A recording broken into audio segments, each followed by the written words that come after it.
Dawn bleeds across the craters and trenches and into the devastated forest. Explosions tear the ground, mud rises and showers Anna.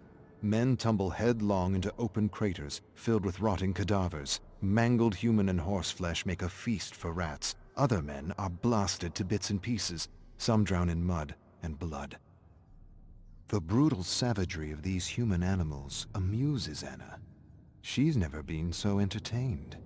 They are worse than hungry wolves fighting over a carcass. Some speak words she understands. Others speak words foreign to her ears. A pathetic scream like nothing she's heard suddenly startles her. She follows the source of the sound into the decimated forest, where she sees a small canvas tent and Russian soldiers guarding foreign prisoners. She watches them all evening. She watches horrified when they execute one of the horses for dinner. So much meat wasted due to sloppy butchery. After dinner, the Russians grab one of their foreign prisoners and crush his head with a shovel to pass the time. They laugh and make jokes. She watches them in the shadows and laughs silently. Not with them, at them. A shovel is clunky, the blows are awkward, the death messy. These men are neither fish nor meat. Her mother taught her better.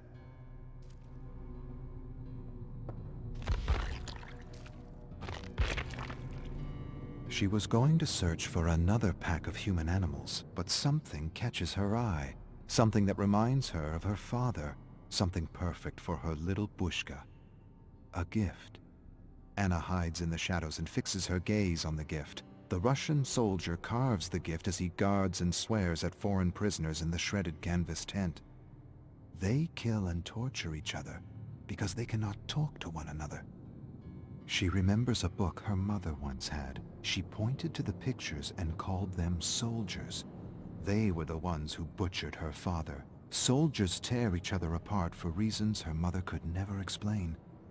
She watches them and doesn't understand. She's not sure they do either. Maybe they like the hunt, the scent of fear, the bloodlust. She stares at the perfect gift and wants to give them a little war they'll never forget. But there are too many, and her mother suddenly appears before her with a smile and tells her little Anna she will need to thin the ranks. I can do that. I will show you, and I will show them where crawfish sleep.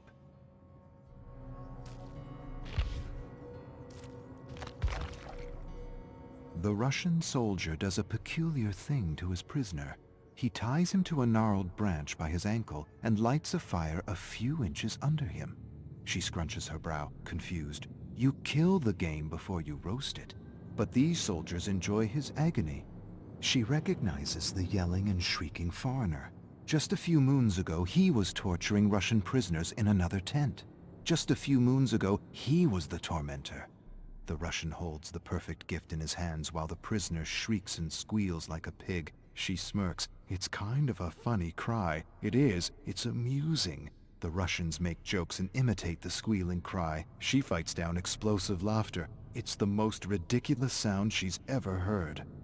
The sound of an approaching soldier suddenly startles her. She wheels to see a glittering bayonet rushing her. She evades and grabs the pathetic scrawny man by the neck, curls her calloused fingers around his bulging apple and yanks with devastating fury.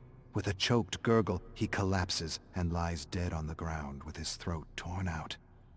She returns her attention to the laughing Russians and the squealing human swine. She smiles. They'll all be making similar sounds when she's through with them.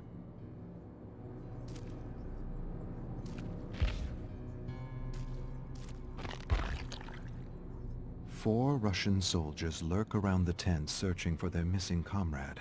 Anna stealthily tracks one soldier, inching closer and closer with every step.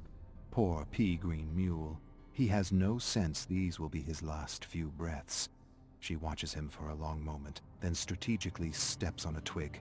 The crack makes him turn, but before he meets Anna's gaze, her axe splits his nose between the eyes, smashing his teeth and severing his tongue. She covers his bloody mouth with her hand as she rummages through his pockets for the perfect gift. Nothing. She raises her hand to let the choking, gurgling sounds lure the other three. Carefully they approach with their bayonets raised and ready. She grinds her teeth in fury and bloodlust. She rolls their comrade's severed head in their midst.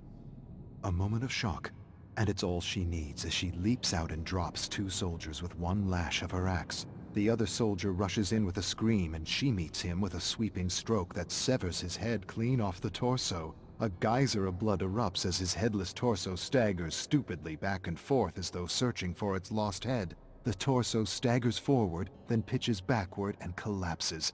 The sounds of another attack reach her before the blade. She lashes left and right, and the body collapses in mangled pieces. The soldier stares at the pieces of his body around him in terror. She laughs and thinks about that story her mother used to tell her. Sorry, Yaitso. Can't be put together again.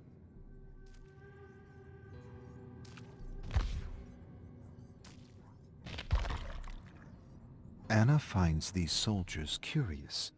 Where once the Russians and foreigners were roasting each other alive, they are now working together to survive her attacks. They are calling her a ghoul, a monster of the forest, saying she is a Bodark. Together the soldiers dig pits and sabotage their camp. Anna toys with them. She's outnumbered, and she knows it. She weakens their senses by depriving them of sleep. Every night she approaches their camp, sings a lullaby, then howls like a Bodark. The soldiers wake in a frenzy and scuttle in terror as she returns to her cabin to sleep with her little one. She rests for a few hours and then returns to her little war to reignite a cycle of terror. 1 or 2 sleepless nights and they'll be ripping each other apart. It'll be a matter of walking in and taking what belongs to her little Bushka.